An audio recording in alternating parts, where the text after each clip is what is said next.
You know, the Resident Evil 4 Remake has 22 weapons in total, some of which are pretty cool and unique. You've got the shotguns for large hordes and big enemies, the rifles for collats and 360 no-scopes, and even the revolvers that can one-shot bosses when fully upgraded. But what if we put all of those in the trash? Can you beat the Resident Evil 4 Remake with only the starting pistol? As per usual, before we jump into this challenge, I want to lay down some ground rules. This challenge falls in line with the Minimalist achievement for using only your handgun, knife, and environmental explosives. I don't want to make this run too boring by adding unnecessary challenges and removing Leon's ability to suplex people. For this run we are playing on the assisted difficulty, but I have turned off aim assist because if anything it makes it more difficult on a mouse. So with Leon's pistol, knife, and feet equipped, let's jump right into it. You would like to believe that the starting chapter of a game would be pretty straightforward and easy as the game slowly leads you in the right direction and holds your hand.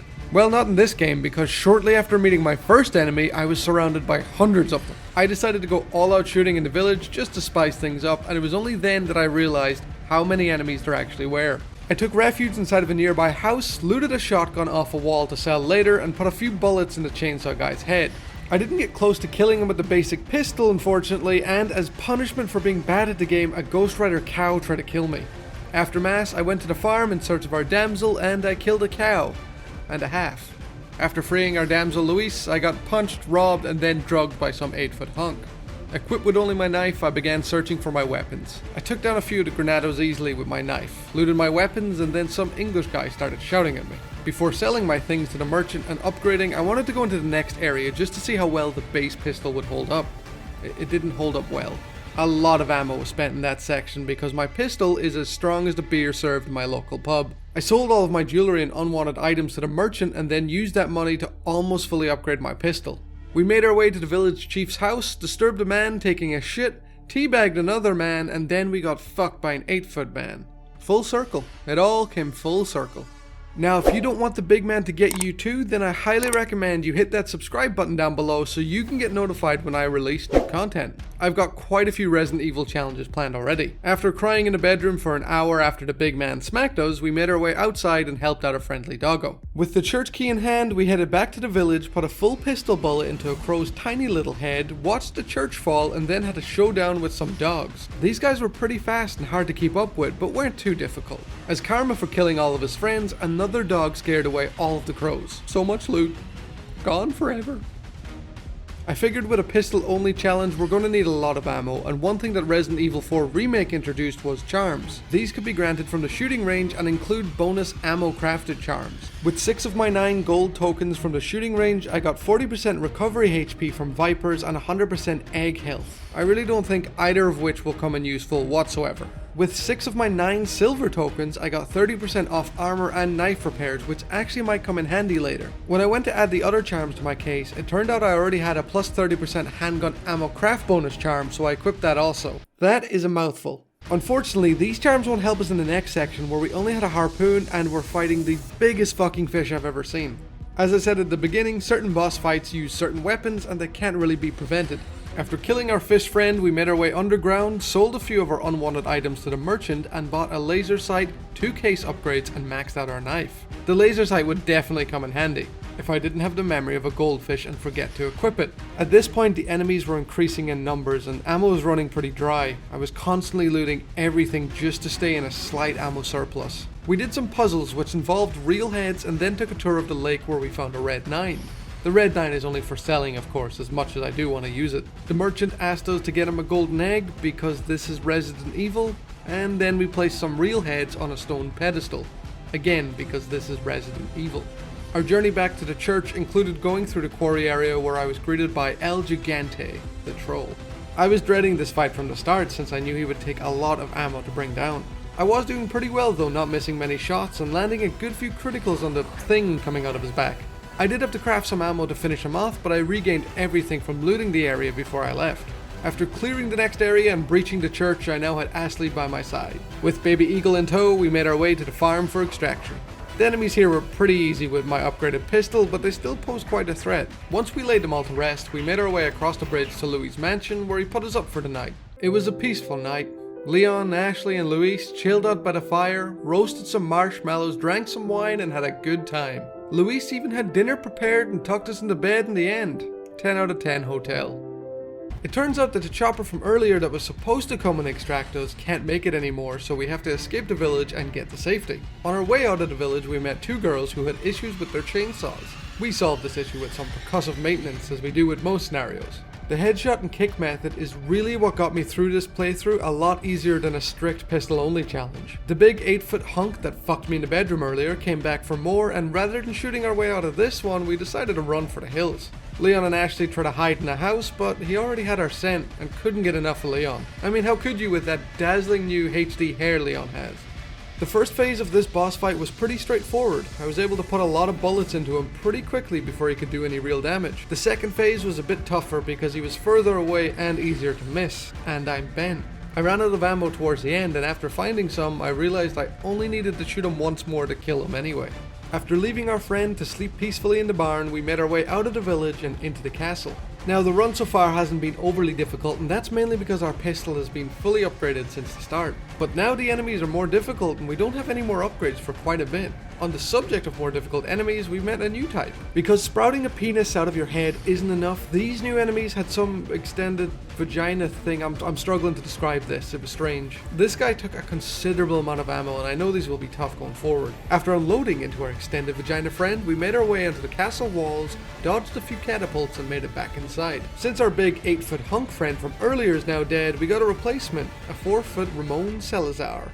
Dispatching all of his minions was pretty easy. That's in stark contrast to the next area where we had to fight a berserker. This is one fight I actually try to be accurate in because I knew that if he hit me, that was it. The next area again was even more fun, everyone's favourite mission of protecting Ashley. This room easily took the most ammo in the playthrough so far. I was running dry for nearly every single enemy. By the time I actually had to protect Ashley, I only had a few bullets left. Luckily, by picking ammo off dead enemies, we managed to escape, although Ashley wasn't too happy with my lack of help, so she stabbed me and ran away. After Ashley stabbed me, I figured now was a perfect time to buy some body armor, just so it doesn't happen again. I mentioned that the last section was the most difficult so far. Well, we have a new record. Between the extended vagina and penis sprouting guys, we used every bit of our ammo. Really, if I wanted to, I could preserve a lot of ammo by doing to enemies what I did to this guy, but it's more fun shooting them. We met our second troll of the playthrough on top of the castle walls. Unfortunately, this troll doesn't take any damage from regular guns, so I rammed a cannonball inside of him. After defeating the second troll, we made our way into the next area where we came across a third troll. I'm kidding, it's Ashley, but I'm still mad at her for stabbing me. Chapter 9 started with Lara Croft's maze and a lot of guard dogs. They really did keep the best features of the original Resident Evil in this remake with the maze. I think the merchant saw me get jump scared too many times by the dogs in the maze and decided to offer me some upgrades finally. I used my jewelry to fully upgrade my pistol and knife, and I also decided to upgrade my case, which you'll see comes in handy later. Happy with my new upgrades, I decided to take another break and shoot some cardboard just to see if I could get more ammo charms. I managed to get another plus 15% ammo bonus craft for my handgun, totaling 45% bonus now. Our next mission was to retrieve goat, lion and snake heads, again because it's Resident Evil. I placed the heads on the statue and the ritual was finished. I had now become a woman. Ashley's section isn't as fun the second time since you know how it works, so I managed to skip the first area completely by remembering the time on the clock. I solved a puzzle or two in here and then got impaled. I really thought I could slip by this guy, but Ashley has a fat ass. Attempt number 2 went better, and then we rescued Leon and Ashley got kidnapped again. The next chapter as Leon was much easier with our new upgrades. We even managed to take down 2 berserkers, albeit this cost us 2 full heals. This berserker fight did cost us a lot of ammo though, so I decided to buy every small resource the merchant had. Turns out he had an unlimited number, so I filled up my case with them. I got to crafting, and with all of these resources and gunpowder, I managed to craft over 200 bullets. I'm so glad I did this as well, because the next fight with Salazar's right-hand man was way tougher than 2 berserkers. Most of this fight consisted of me shitting myself while he chased me, and also trying to get him in the right place just to freeze him. I only had to freeze him a few times luckily. With my new fire rate and high damage, I managed to pump 3 mags into him to make him explode. With plenty of ammo remaining, and after celebrating my victory, we made our way to the elevator. The merchant had gold tokens for sale in the next section, so I decided to cash in my spindles for 9 gold tokens. With these tokens, I got another plus 20% handgun craft bonus, totaling 65% now. I killed another basic chainsaw guy, turned into a bin bag for a short period of time, blew up a cave, and got snatched by a troll. I wasn't too worried going into this fight because of the number of bullets I had. The first troll was extremely easy to take down and only required a few bullets to the head. My exclusive pistol upgrade for critical damage helped a lot here. The second troll wasn't as easy. I couldn't dodge any of his attacks and he cost me quite a few heals. Luckily, Luis strapped dynamite to his back and we blew him into smithereens. The railcart section next was strange because all of a sudden I had Luis's red 9 and I couldn't use my own pistol.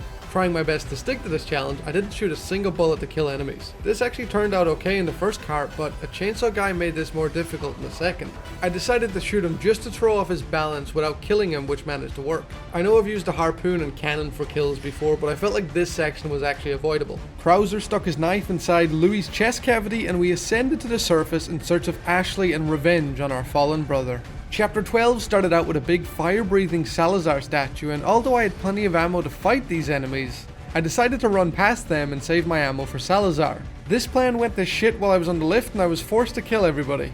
I went from almost 100 bullets down to 2 bullets pretty quickly. After looting, I now had to fight Salazar with 18 bullets and no gunpowder. It took a lot of dodging and a lot of looting the ammo that he dropped in this area to do damage to him. I wasn't too inaccurate though, and I made good use of the little ammo that I had. After the little weirdo kept complimenting me and spitting on me, I knocked him down for the 4th time and he still got up. I honestly thought I was doomed, but luckily one random bullet at the end must have hit him straight in the eyeball because it finished him off. I do have to say that they did an amazing job in the factory in this remake. It reminds me of Heisenberg's factory in Village.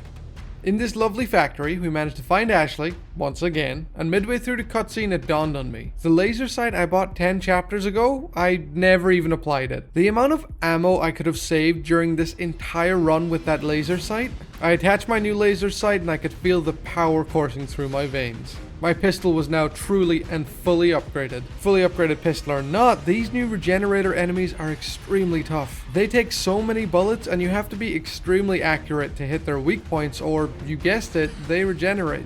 It doesn't help that the bioscanner you get to make these enemies easier doesn't fit in the pistol. Luckily, however, in the room with 4 regenerators, I managed to find a wrench to encrypt my access card on the second one. With basically no ammo left, the next section with regenerators and enemies was a completely pointless fight, so I ran and saved Ashley. These guys are as common as Leon's corny quips and my ammo was dropping fast. I decided it was far easier to just run away from them than it was to fight. Miley Cyrus busted open the wall for us while we fought a literal army of enemies. There were so many of them towards the end. Granados, bugs, cowmen, everything. Sadler came back and stole Ashley once again, so we decided to take our anger out on Krauser. I feel like this fight would have been a lot harder without the pistol's exclusive upgrade for critical hit damage. I managed to land a lot of headshots on Krauser and followed most of them with a kick. The first phase went pretty well and I only used a few bullets and heals. The second phase was a bit more difficult. I was getting shorter on ammo as the fight went on. I tried to be as accurate as possible, but this also meant slower, so a lot of dodging and blocking was needed too. With no bullets to my name towards the end, I managed to put my major to rest. You know, everyone keeps dying in this game and I think it's time for a new face around here. HandGun heard this wish and she granted me a badass chopper flying granado shooting Mike. Mike absolutely demolished everything. Gates, granados, buildings, me, it doesn't matter, he was trigger happy. So trigger happy that not long after he arrived, he ran out of ammo and I was back to my own pistol again. Just as Mike was about to pick me up in the next area, he ate dirt. Leon isn't allowed friends in this game. Speaking of friends, we managed to save Ashley for the 69th time and in return she saved us. Chapter 16 is where it finally ends. Time to kill Sadler. We crafted 4 ammo pouches for 60 bullets, giving us a total of 101. Just like many other fights in this playthrough, this one required accuracy. Something I lack. Sadler had little spots on his knee that I had to shoot to make him go down, and this took a lot of ammo with how bent I was. When I did manage to take him down, I was often too far away to use my knife, so I ended up shooting his main eye to deal damage, but also use up ammo. He began cutting off my access and I was running dry on ammo pretty quickly. After I knocked him down 3 times and he shot all of his tarmac at me, I managed to put the last few bullets into him, only to bring him to his final stage. I had 15 bullets remaining and I couldn't use my inventory in this section to craft anymore. Luckily, after dumping all 15 bullets into his skull and turning my pistol into a paperweight, Ada threw a rocket over, which was the only way to kill him. With 90% of Leon's friends and enemies dead, we can now escape. It was finally over. I mean, did we beat it with pistol only? Technically no, it's impossible since you need the red 9 on the cart section, the harpoon for the fish fight, and the rocket at the end. I did manage to get the Minimalist achievement, which means in my eyes that I completed the challenge. My overall accuracy was on average 75% as well, which I saw as a win. I'm also extremely glad I played this unassisted because there were so many moments where I had absolutely no ammo. Playing on normal or hardcore would have made enemies absolute bullet sponges. That concludes this challenge of beating the Resident Evil 4 remake with the SG-09R only. I really hope you guys enjoyed this video. If you did, drop a like down below and don't forget to subscribe so you get notified when I release future content. And you know, the bolt thrower seems pretty tough to use, so I might have another video idea on my hands. Thank you all very much for watching. Until next time.